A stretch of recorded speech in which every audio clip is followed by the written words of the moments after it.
Hola, soy Majo del tercer semestre y junto con mis compañeras les vamos a hablar sobre el soporte vital básico y avanzado de la paciente embarazada. Recordar que por definición la reanimación cardiopulmonar va a ser una medida de urgencia. La RCP durante la gestación va a ser similar en muchos aspectos pues a la del estándar del adulto, aunque pues van a existir algunos otros que sean distintos a este.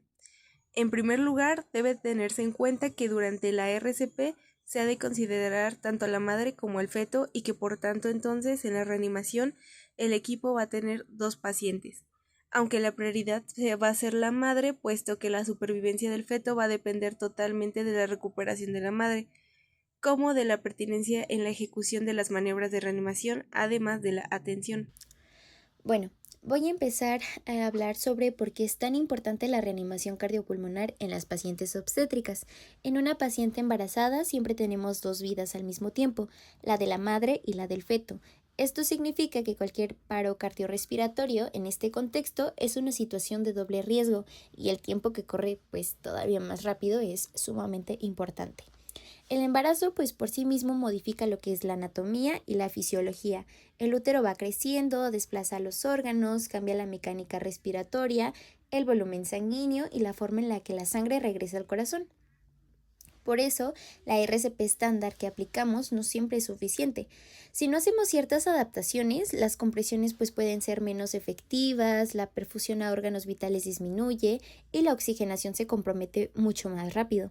Además, el paro cardiorrespiratorio tiene una mortalidad muy alta cuando no se llega a reconocer a tiempo los cambios del embarazo o cuando se llega a reanimar a la paciente como si fuera eh, un paciente normal, entre comillas.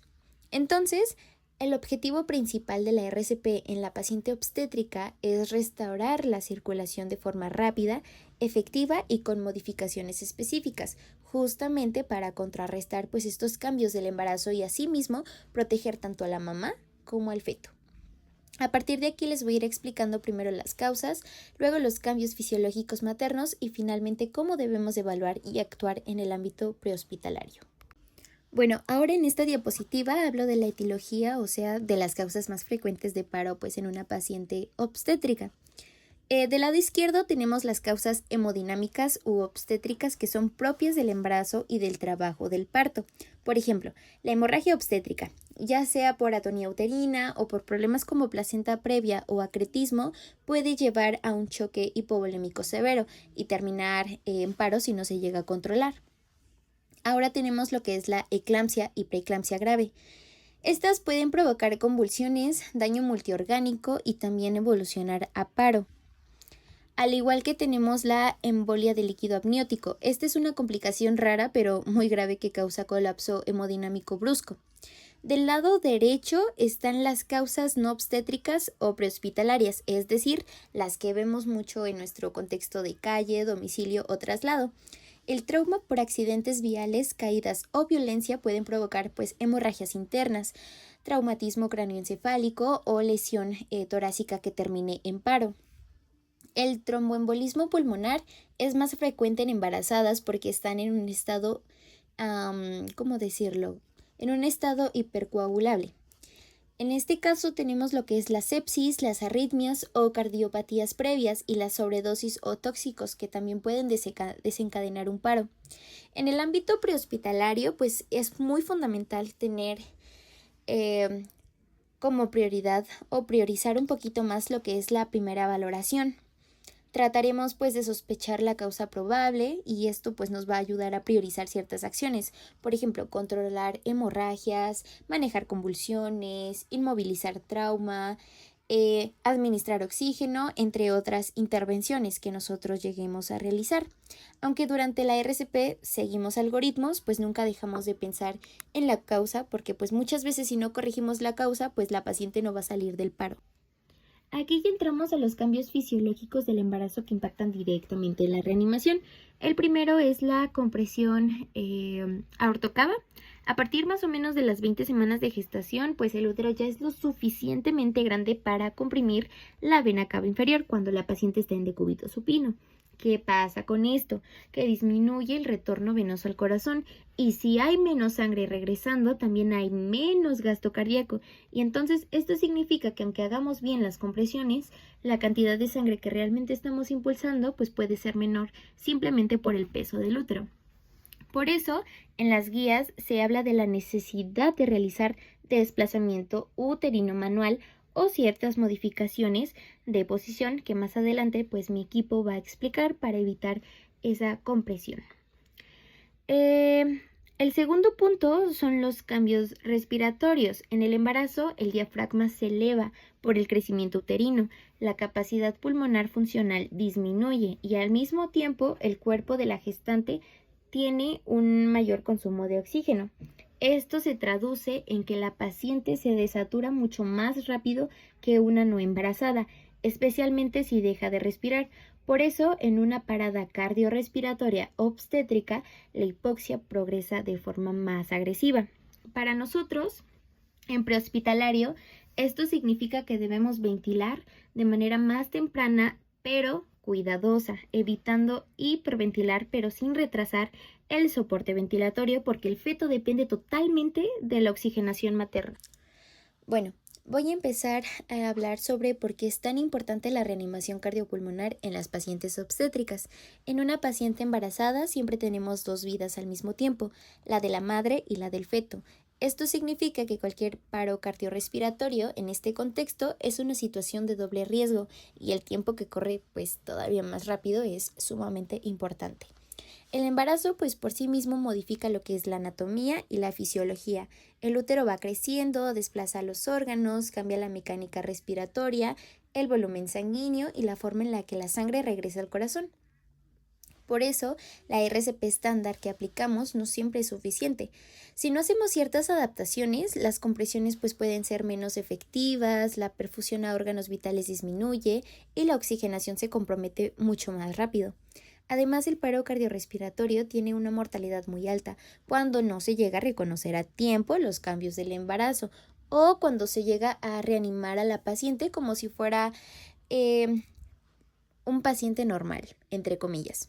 Entonces, el objetivo principal de la RCP en la paciente obstétrica es restaurar la circulación de forma rápida, efectiva y con modificaciones específicas, justamente para contrarrestar pues estos cambios del embarazo y asimismo proteger tanto a la mamá como al feto.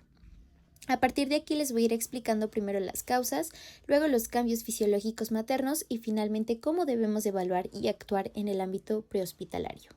En esta parte me enfoco en la evaluación inicial y el reconocimiento del paro en la paciente obstétrica, específicamente en el contexto pues prehospitalario.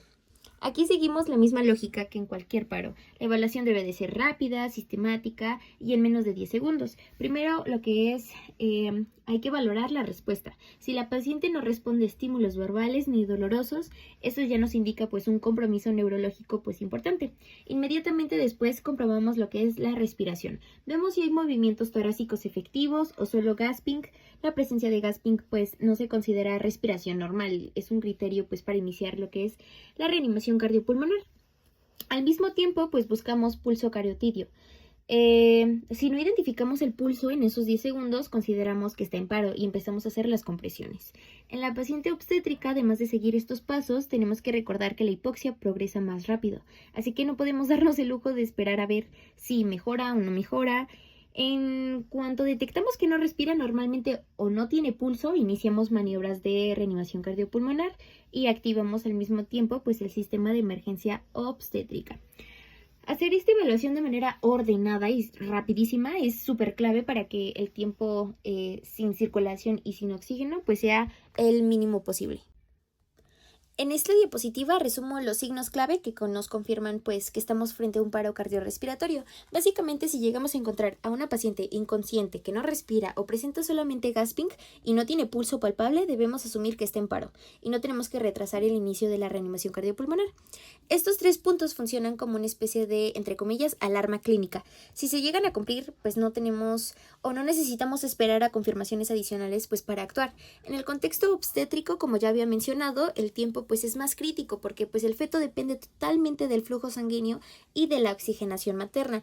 Por eso en cuanto identificamos estos signos, iniciamos las compresiones, la ventilación y en paralelo también avisamos al hospital para que preparen el manejo avanzado. La idea es que todo el equipo tenga muy claro estos signos de alarma para que pues no haya dudas ni retrasos. Finalmente, en esta diapositiva muestro los puntos operativos clave para nosotros en el ámbito prehospitalario cuando enfrentamos pues un paro en una paciente obstétrica. Lo primero es la activación inmediata del código de emergencia obstétrica o del sistema de referencia que tengamos, avisar a la central, solicitar apoyo avanzado y coordinar el traslado a un hospital con capacidad pues para atender tanto a la mamá como al feto. Esto se hace desde el primer minuto, no al final. En segundo lugar está el apoyo avanzado y el traslado inmediato. No solo es llegar al hospital, sino avisar con tiempo para que el equipo de ginecología, anestesia y pediatría se organice y pues reciba a la paciente en reanimación. Después preparamos nuestro equipo de trabajo. Oxígeno de alto flujo, porque la prioridad más que nada es corregir la hipoxia lo antes posible. El acceso intravenoso o intraóseo. Para poder administrar lo que son fármacos, soluciones, si es que llegan a estar indicados. El material para vía aérea difícil, considerando el edema de mucosas. El monitor y el DEA, porque el embarazo pues no excluye ritmos desfibrilables y el uso del DEA está completamente indicado.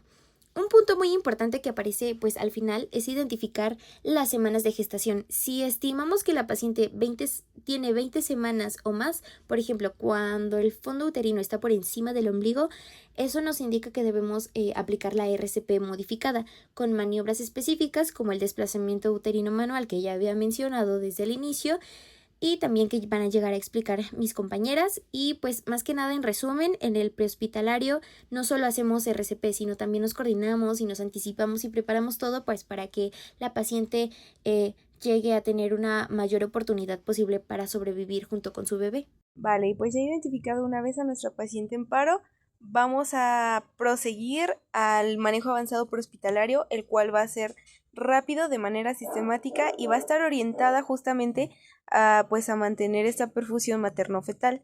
De primera instancia nosotros vamos a administrar oxígenos a altos flujos porque toda desaturación hay que recordar que se transmite directamente al feto. Nosotros la vamos a manejar a esta vía aérea de dos maneras. De manera inicial, en caso de no contar ya con nuestra atención a la vía aérea avanzada o si queremos ir como de escalón en escalón, vamos o podemos empezar justo con el uso de la bolsa válvula mascarilla conectada a nuestro tanque de oxígeno. Esta pues va a llevar una relación junto con las compresiones de 30 por 2, 30 compresiones por 2 ventilaciones. Nuestra meta de saturación en este caso va a ser igual o mayor a los 94%. De segunda instancia, pues nosotros vamos a realizar nuestros accesos vasculares periféricos IV. Se recomienda en estos casos que se coloquen en los pliegos braquiales, que es donde usualmente tenemos como las venas más gruesas y de fácil acceso. Se recomiendan 2 accesos precisamente por uno, podríamos considerar la reposición de líquidos y el 2 como administración de fármacos y medicamentos que en este caso sí se van a ocupar. Recordar que la paciente embarazada requiere en muchas de las ocasiones la administración masiva de líquidos, entonces esto nos va a ayudar justamente a la reposición de. Se recomienda que el calibre de estos catéteres sea de un catéter grueso o de gran calibre, tales son como los del número 14. En caso de ser imposible nuestra canalización y no lograrse, pues se recomienda que se dé de manera intraósea. Posterior a esto, si nuestra paciente detectamos que tiene presencia de alguna hemorragia, hay que realizar el control de justo de estas, recordando que pues la pérdida sanguínea puede duplicarse antes de presentar signos clásicos pues de shock. En este punto considero yo que nuestra paciente pues ya está chocada. Entonces vamos a pasar a lo que nosotros nos compete como manejo A. Lo que nosotros podemos realizar pues es el masaje uterino, la compresión bimanual uterina, o mejor conocido como la maniobra de Hamilton, la compresión aórtica o puede ser el balón hidrostático el que se nos enseñó a realizar. Pues como usualmente este dispositivo es algo caro en el mercado, nosotros podemos realizarlo de manera casera con una sonda Foley, nuestro condón, nuestro hilo de sutura, se arma el balón, se llena totalmente de solución dentro de la paciente para que pues justo nos ayude a generar una presión y tratar de cohibir esa hemorragia de manera interna. Nuestra paciente embarazada presenta datos de eclampsia, que en este caso serían pues las convulsiones. Hay que recordar que el tratamiento pues son los anticonvulsivantes, que en este caso pues sería el sulfato de magnesio, que recordando la dosis son 4 a 6 gramos IB diluidos, puede ser en una solución de 100 o 250 mililitros. Cristaloide, esta puede ser tanto salina del punto 9 como solución Harman.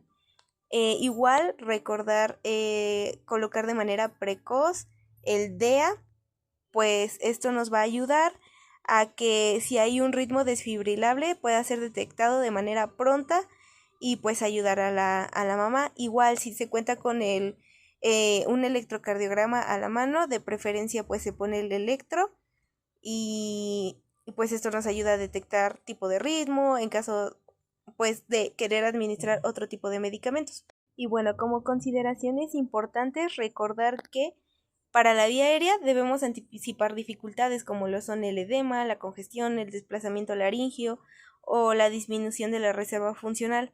Por tanto, se nos va a recomendar que se haga una intubación de manera temprana, preparando pues los dispositivos, siempre y cuando recordando que este tipo de pacientes pueden presentar una vía aérea difícil. Por tanto, o por lo mismo, se recomienda una vía aérea o una intubación precoz.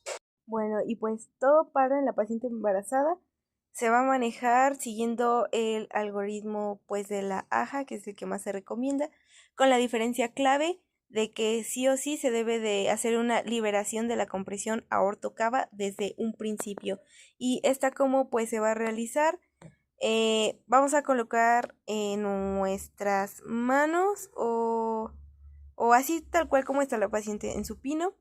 Con una mano vamos a empujar el vientre hacia la izquierda. Esto pues nos va a ayudar a mejorar el retorno venoso y justo la calidad de las compresiones. Bueno, hay que recordar que de inicio se hace la identificación del paro cardíaco. ¿Cómo se hace esto? Evaluando la reexpansión torácica, si hay presencia de pulso o no, y empezar entonces con las compresiones. Como nosotros ya somos tal cual el equipo de apoyo, pues ya no necesitamos activar ningún centro de emergencias, porque nosotros somos el centro.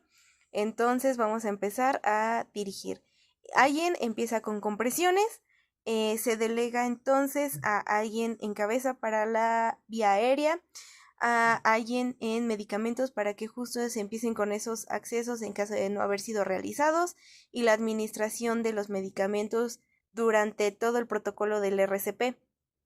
Alguien que lleve los tiempos y de preferencia un líder que vaya justo como pues ahora sí que liderando esta parte de la RCP de manera eficaz. Recordar que existen puntos claves para tener una RCP de alta calidad. Estos van a hacer que se mantenga una frecuencia de la RCP de 100 a 120 compresiones por minuto, manteniendo una profundidad de 5 a 6 centímetros. Vamos a permitir la reexpansión torácica y siempre que se necesite hacer una interrupción, solo si es muy necesaria, se va a realizar siempre y cuando sea igual o menor a 10 segundos. La persona que esté en vía aérea se le va a pedir que en caso de no contar con un dispositivo supraglótico o de vía aérea avanzada como lo es el tubo endotraqueal, mantener una relación sincrónica con las compresiones, que va a ser de 30 por 2, 30 compresiones por 2 ventilaciones, así que bueno, esa es una. y si es de manera asincrónica, que va a ser ya con el uso de una vía aérea avanzada o supraglótica, se pide que sea una ventilación cada 6 segundos.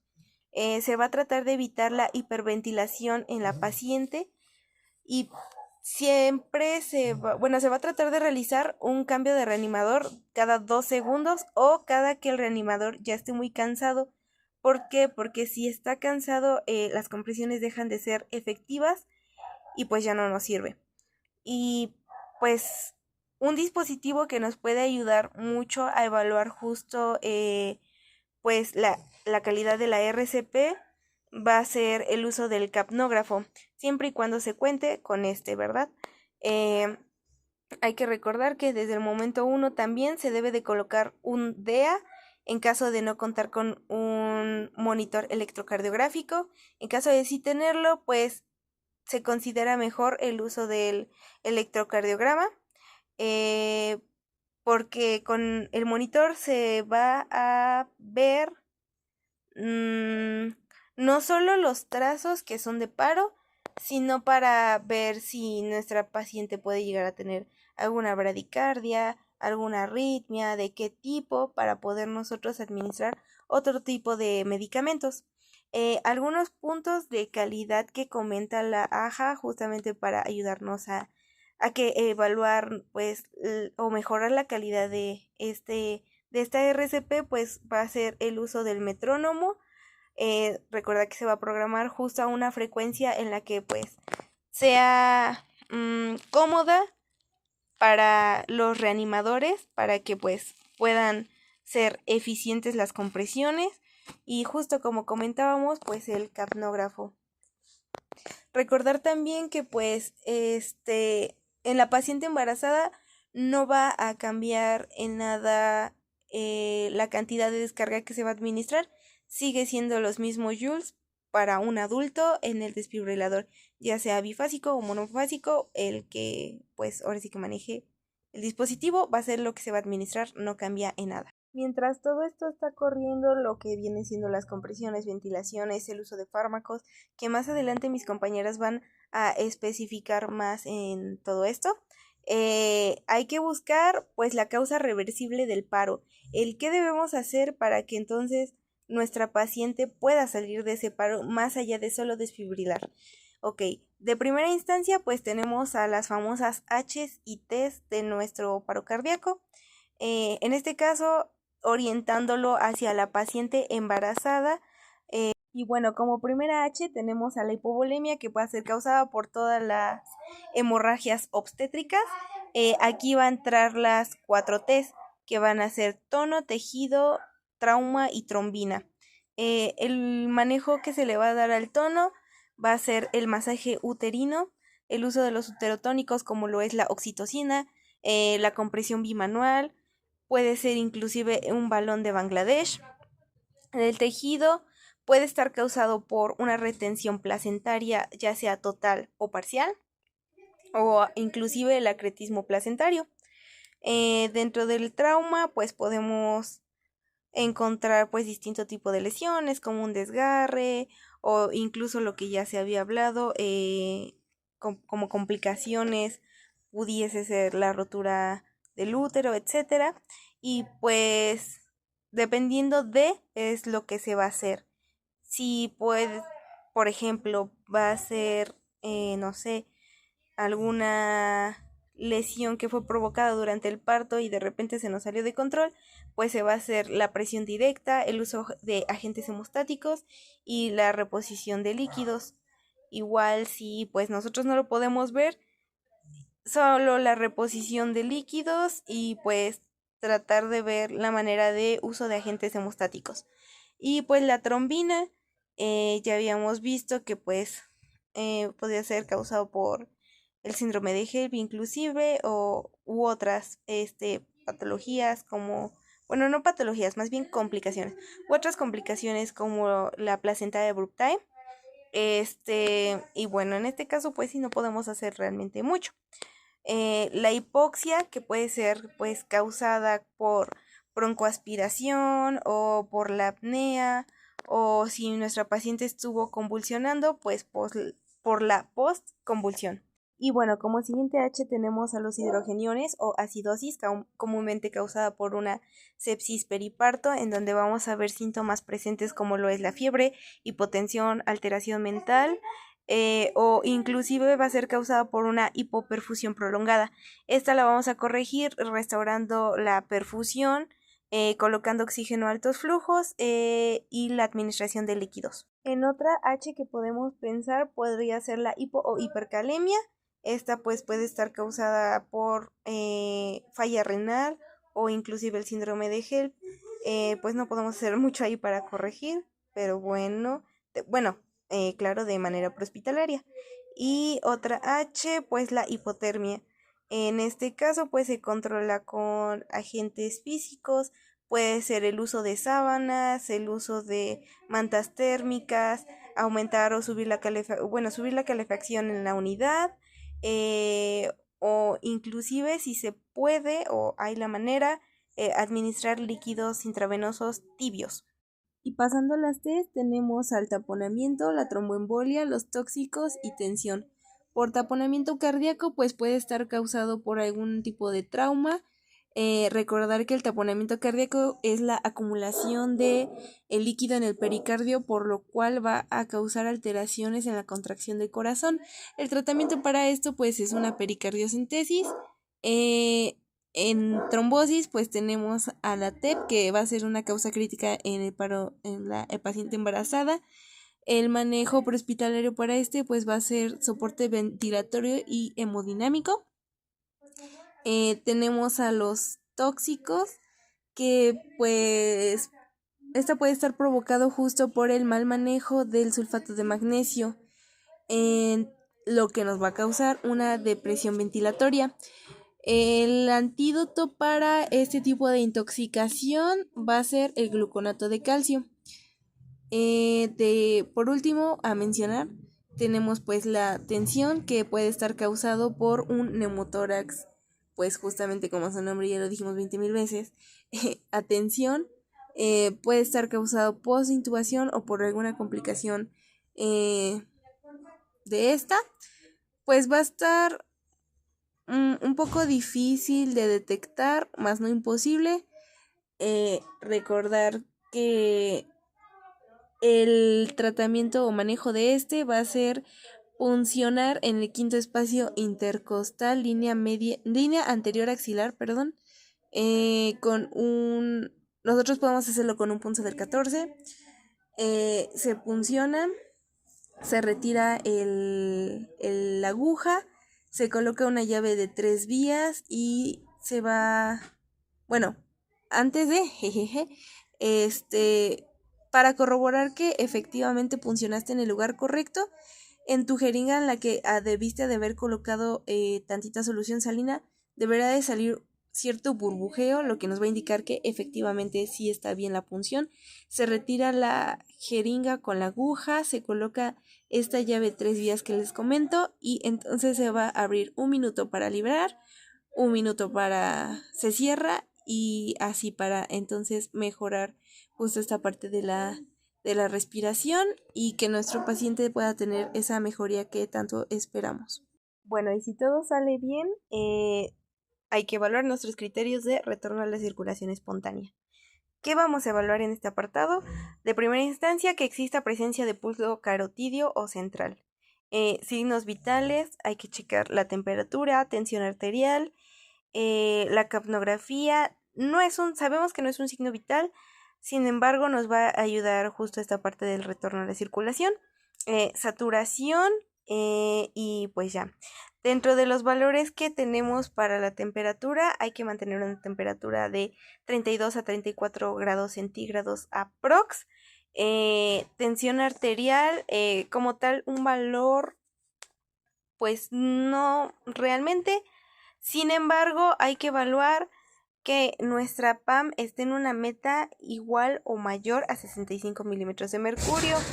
Así como también hay que estar justo monitorizando para mantener una saturación en nuestro paciente de aproximadamente un 94 a 98%. La capnografía pues nos va a ayudar como decía, a lo del retorno, a detectar que ya hay presencia de, esperando un valor aproximado de 35 a 45 milímetros de mercurio. Esto lo vamos a ver como una onda que se eleva y se mantiene, y ya no se deprime ni nada. Otros signos a evaluar en los pacientes pues va a ser signos de perfusión, como lo van a ser la conciencia o los movimientos, y estar evaluando constantemente el ritmo en el monitor electrocardiográfico. Una vez determinado que nuestro paciente pues ya está estable, entonces vamos a empezar a prepararnos para trasladarlo a un hospital. Pues se va a hacer la regulación del paciente, se va a informar o se va a comunicar pues todo lo que ya se realizó, que pues cayó en paro, los fármacos que se administraron, de qué tiempo a qué tiempo, eh, qué tanto duró en paro, qué fue lo que se colocó como vía aérea, entre otros, seguir con la monitorización continua.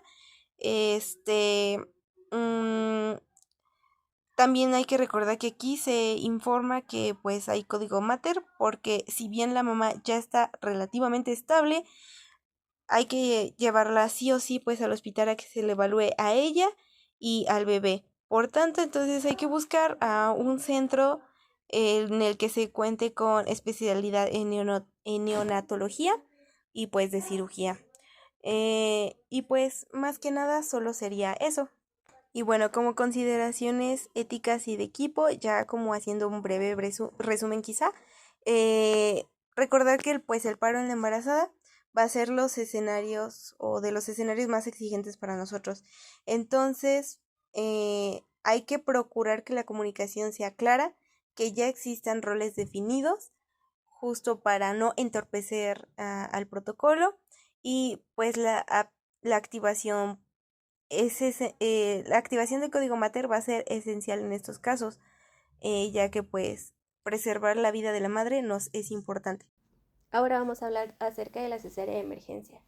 La cesárea de emergencia, también conocida como PMCD, por ser peri o post-mortem, es una situación que va a ser poco frecuente, pero cuando se tenga que indicar es necesario que sepamos cuáles son los tiempos y cuáles son los pasos que se tienen que seguir, porque este debe tener un manejo claro, ya que de ello va a depender la vida tanto del feto como de la madre. Hablando un poco acerca de las generalidades, recordemos que el flujo útero-placentario va a requerir de un 30% del gasto cardíaco materno durante el embarazo. Es necesario también que recordemos que existen cambios fisiológicos en la embarazada y que estos van a tener diferentes repercusiones durante la reanimación, y que esto también va a tener un peso sobre la cesárea de emergencia. Recordemos que van a existir cambios, principalmente el sistema cardiovascular va a tener un aumento del gasto cardíaco, un aumento del volumen plasmático, también la presión coloidosmótica va a disminuir, así como la resistencia vascular sistémica. En la vía aérea recordemos que va a existir un mayor riesgo de epistaxis, y bueno, en este caso lo importante va a ser lo que funcione y lo que cambie en el sistema cardiovascular, ya que cuando se vaya a dar el parto, o en este caso la cesárea de emergencia, pues el gasto cardíaco va a ser principalmente lo que va a tener una mayor implicación en la cesárea de emergencia. Existen algunas consideraciones para que se pueda realizar la cesárea de emergencia, en las que van a influir la edad gestacional, también el tiempo del paro y el parto, que se haya realizado una RCP adecuada, los latidos cardíacos fetales y también cuáles son los recursos que cada institución tiene. En primer lugar, vamos a hablar de la edad gestacional. Bueno, esta información, cuando tenemos una situación de emergencia, como lo es en nuestro caso en las urgencias prehospitalarias, muchas veces, la mayoría de las veces, va a ser complicado obtener una situación en donde la madre o el paciente nos dé la información clara acerca de cuáles son las semanas de gestación que tiene el feto.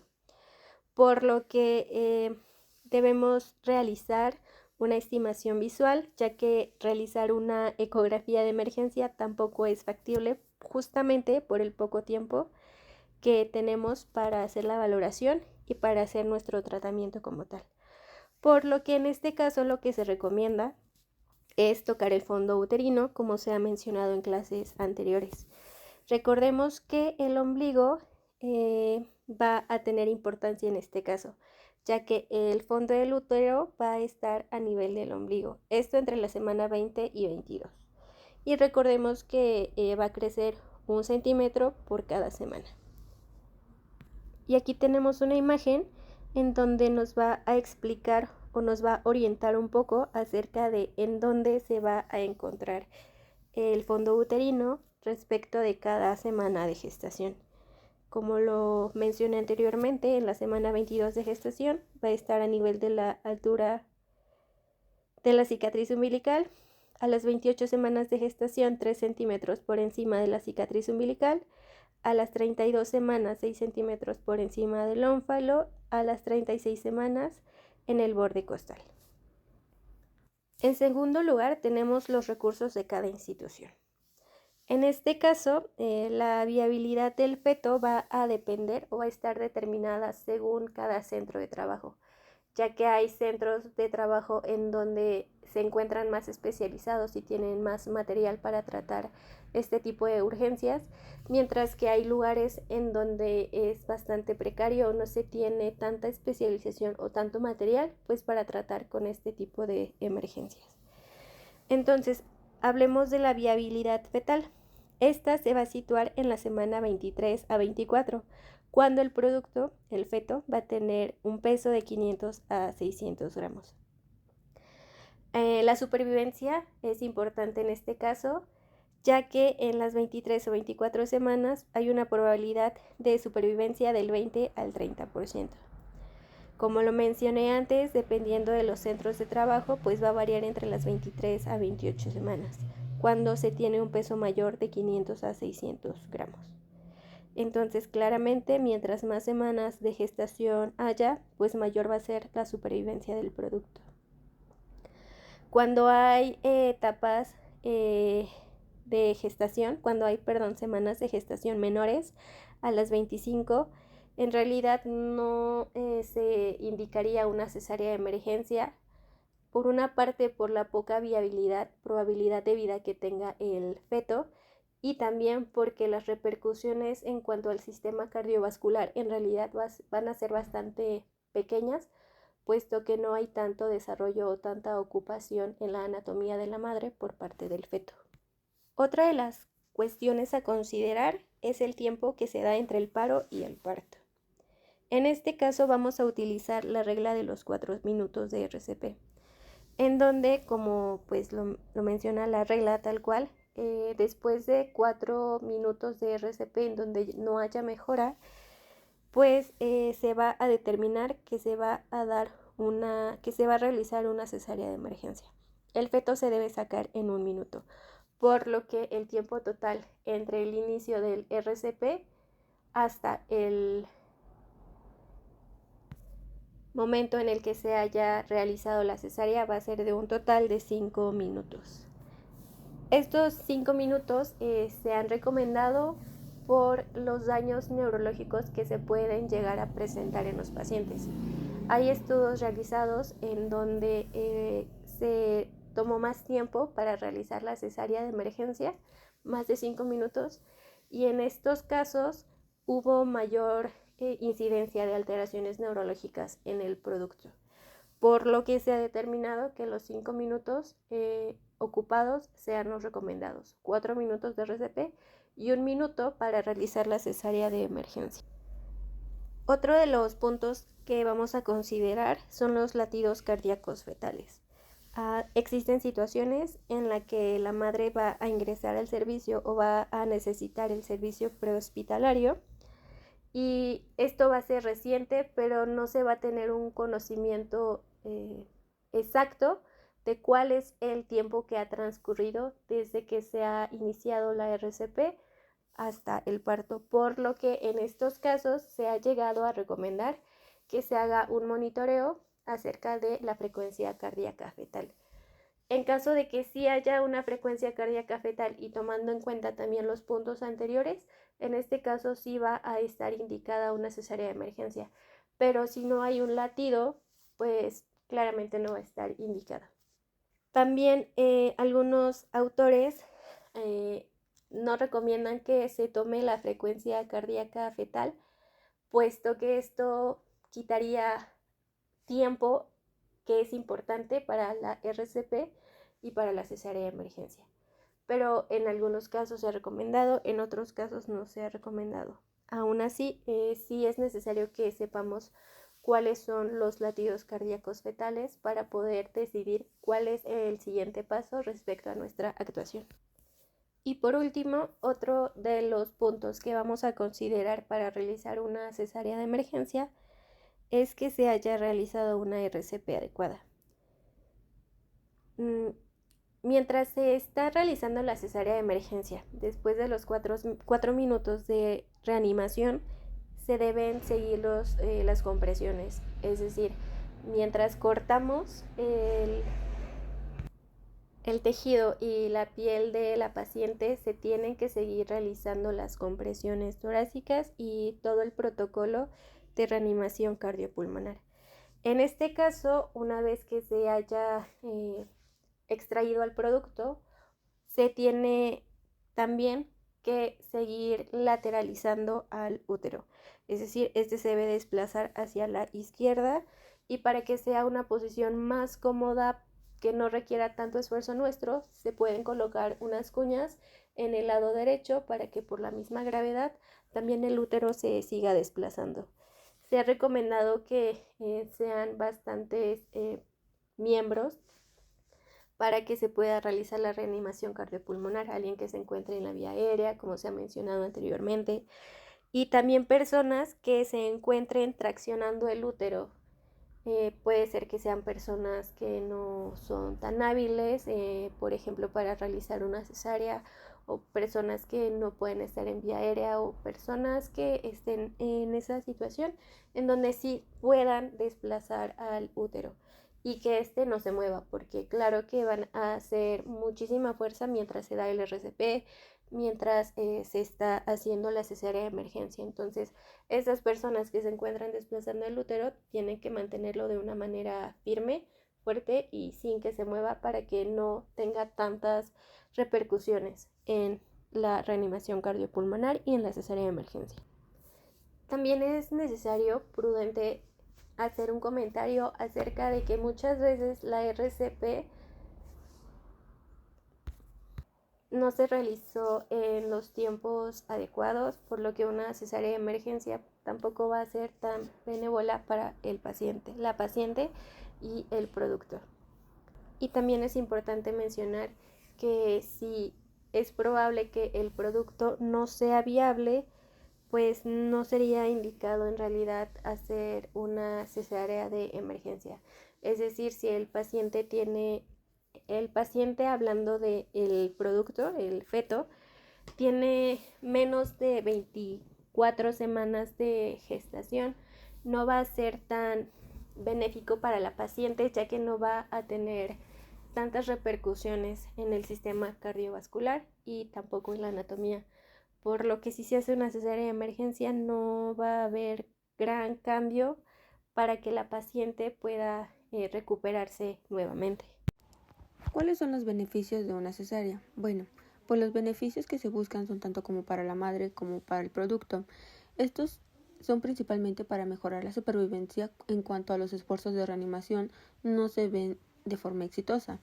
También se busca aliviar la presión sobre los grandes vasos sanguíneos, ayudando o mejorando el retorno venoso y reduciendo el riesgo a daño neurológico por falta de oxígeno, como para la madre y el producto.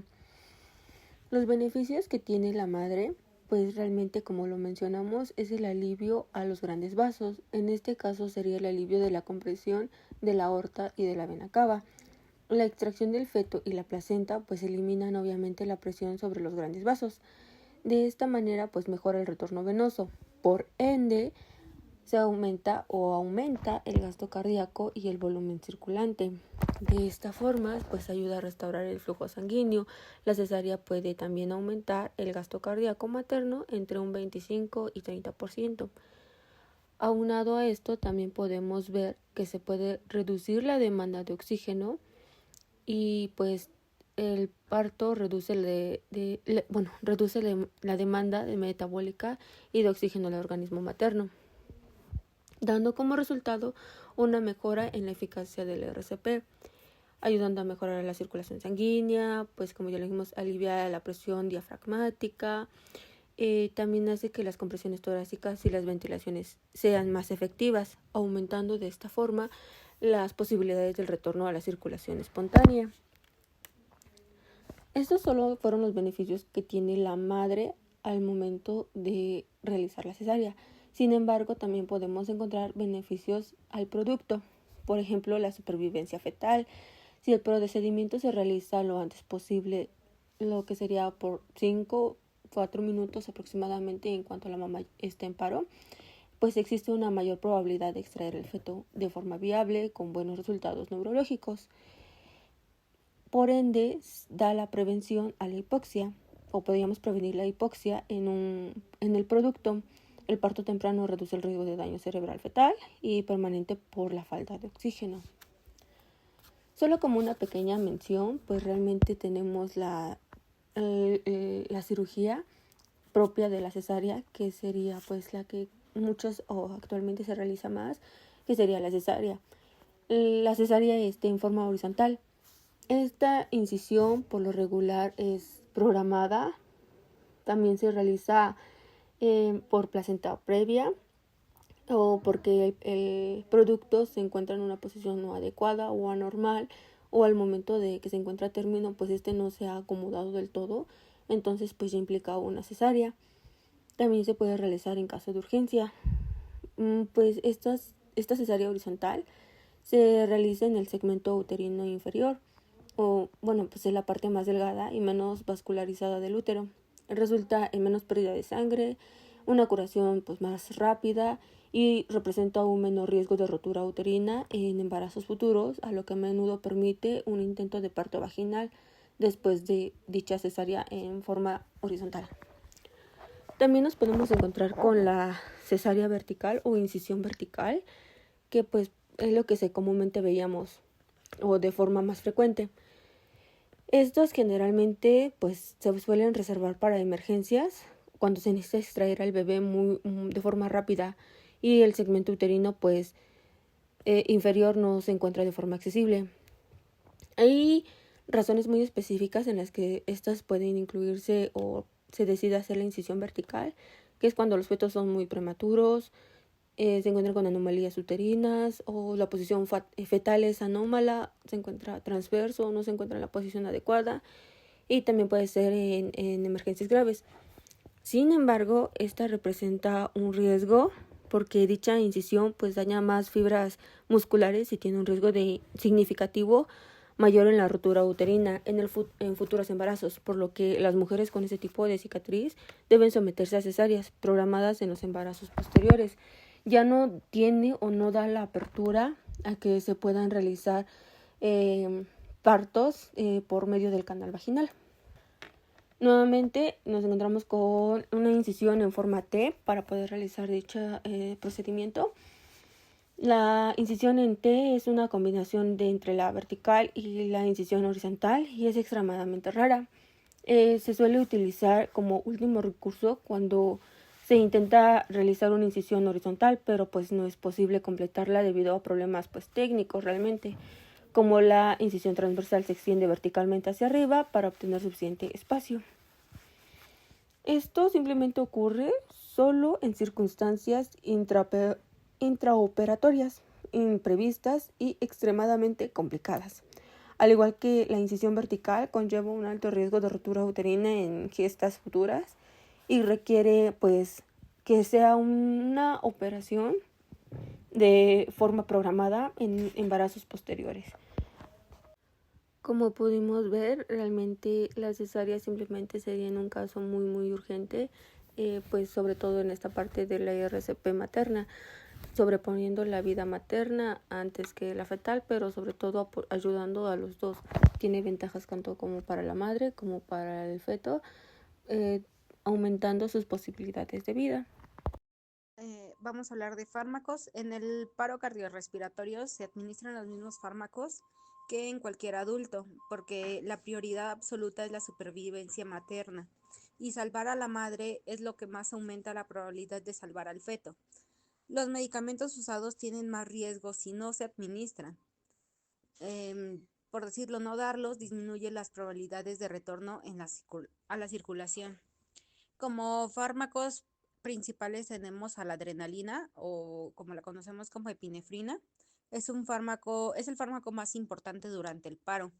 La dosis que vamos a emplear nosotros es 1 miligramo intravenosa o intraósea cada 3 a 5 minutos. Aumentan, ¿qué es lo que va a provocar? Que haya una vasoconstricción, que mejore la perfusión coronaria y cerebral y incrementa la probabilidad de lograr una reanimación exitosa. En el embarazo es seguro usarla, puede disminuir el flujo uteroplacentario, pero en un paro ya no hay perfusión, así que el beneficio supera el riesgo.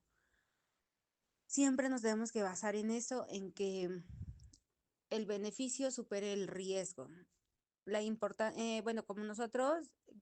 Como la importancia que nosotros vamos a tener va a ser administrar sin retraso y mantener el acceso IV o intraóseo en extremidades superiores, ya que se considera mejor retorno.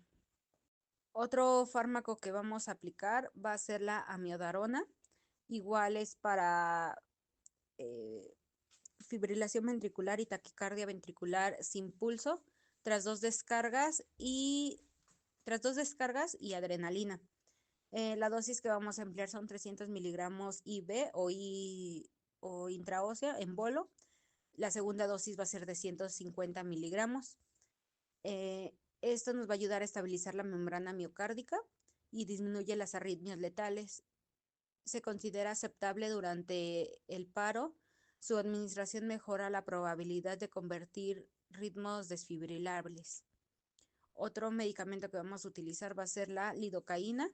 Esta es alternativa a la amiodarona para fibrilación ventricular o taquicardia ventricular sin pulso. La dosis que vamos a emplear va a ser de 1 a 1.5 miligramos sobre kilogramo de peso en dosis inicial y vamos a repetir de 0.5 a 0.75 miligramos sobre kilogramo de peso cada 5 a 10 minutos y no podemos exceder de 3 miligramos por kilogramo de peso. También se considera segura en el paro. Otro medicamento que vamos a utilizar va a ser el bicarbonato de sodio. Este no se da de rutina, solo si existe una indicación clara. Las indicaciones tienen que ser que la pacientita tenga acidosis metabólica severa, hiperpotasemia, intoxicación por antidepresivos tricíclicos, prolongado tiempo de paro. La dosis que vamos a emplear va a ser un miliequivalente sobre kilogramo, repetir según sea la evolución y gasometría. En cuidados tenemos que tener que puede provocar alcalosis, sobrecarga de sodio y disminuir la liberación de oxígeno. Por eso solo se usa cuando esté indicado. Ahora tenemos al sulfato de magnesio, cuyo objetivo es prevenir y tratar convulsiones en trastornos hipertensivos del embarazo. El sulfato de magnesio tiene 3 indicaciones clave en obstetricia: eclampsia y preeclampsia severa, cuya indicación es muy importante, una torsada de Points con QT largo, donde vamos a encontrar arritmia ventricular específica, asma refractaria como coadyuvante en broncoespasmo severo. Tenemos también su mecanismo de acción triple, cuya efectividad radica en 3 acciones simultáneas: vasodilatador cerebral, reduce el vasoespasmo característico de la eclampsia. También es un bloqueador de calcio, donde va a relajar el músculo liso vascular.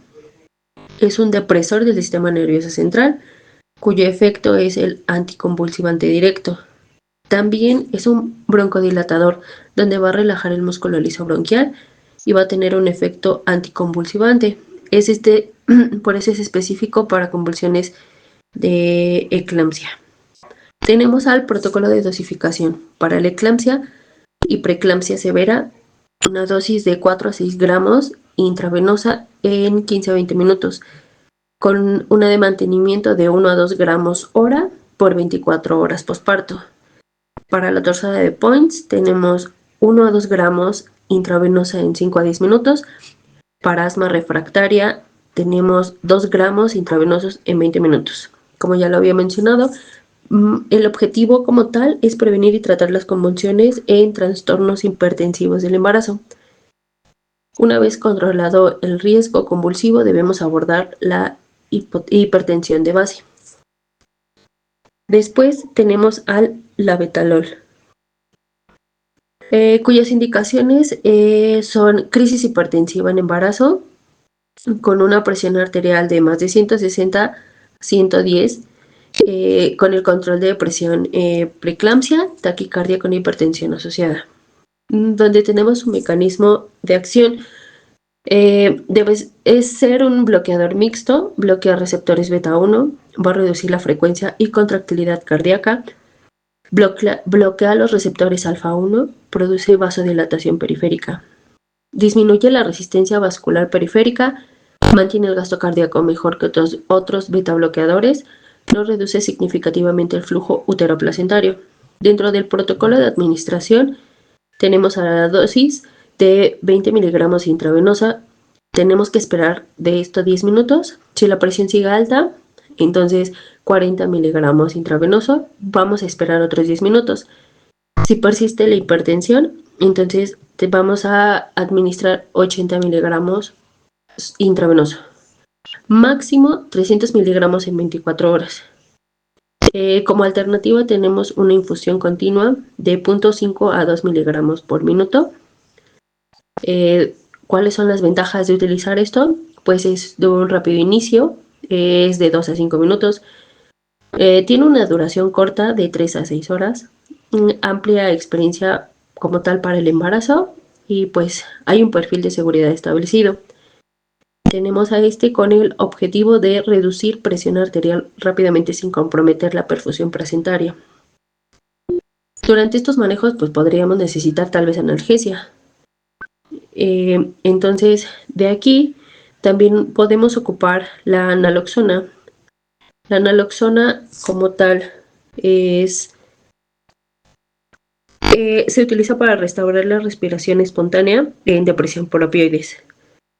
Entonces, una de sus indicaciones es la reversión de depresión respiratoria por opioides, sospecha de intoxicación por opiáceos, depresión neonatal por opioides maternos, donde su mecanismo de acción, o sea, donde va a actuar, es antagonista competitivo de receptores opioides, desplaza opioides de sus receptores y revierte rápidamente la depresión respiratoria. Un efecto adicional, pues es que puede precipitar el síndrome de abstinencia en pacientes que son dependientes.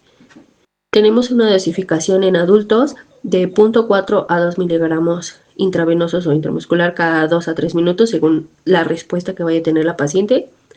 Máximo 10 miligramos en intoxicación por opioides sintéticos.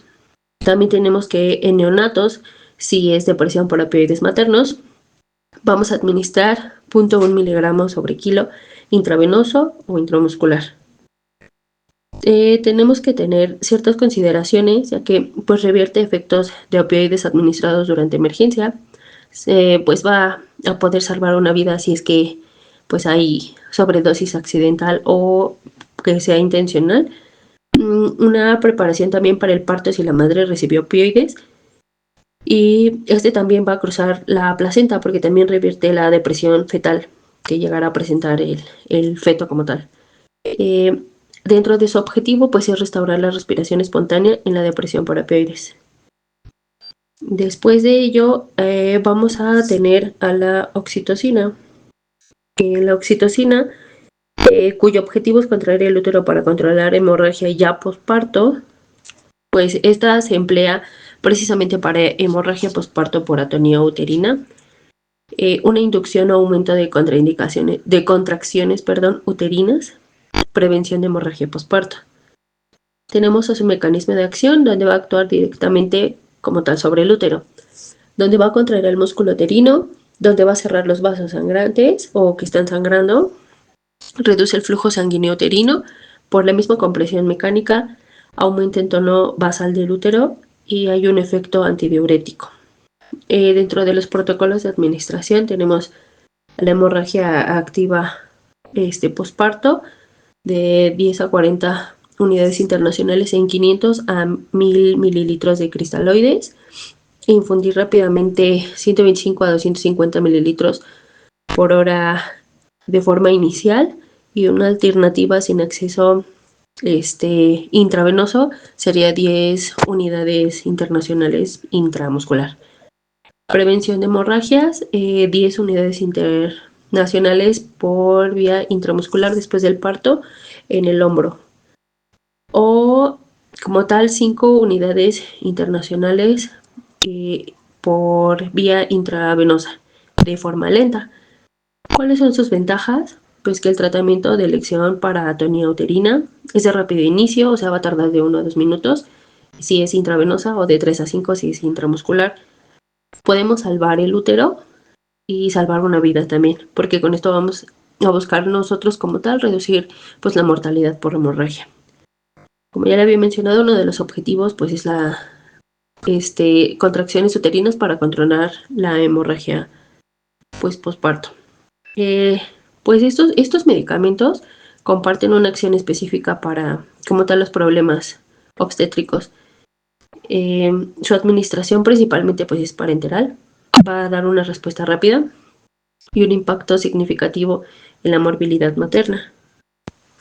Tenemos como tal, pues haciendo un resumen, el sulfato de magnesio, que nos sirve para prevenir y tratar convulsiones en trastornos hipertensivos, al labetalol para reducir la presión arterial manteniendo la perfusión placentaria, a la naloxona para restaurar la respiración espontánea en depresión por opioides, a la oxitocina a contraer el útero para controlar hemorragia posparto.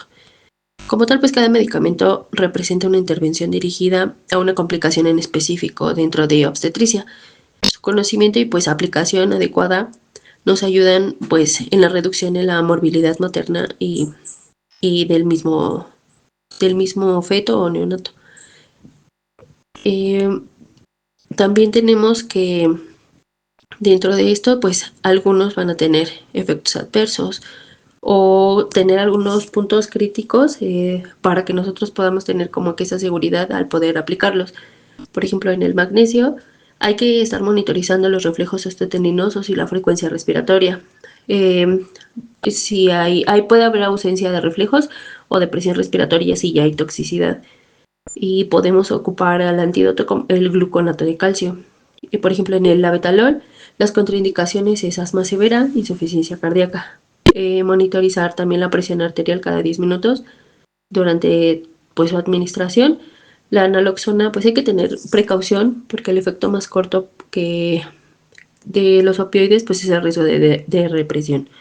Monitorizar la saturación de oxígeno, la frecuencia respiratoria.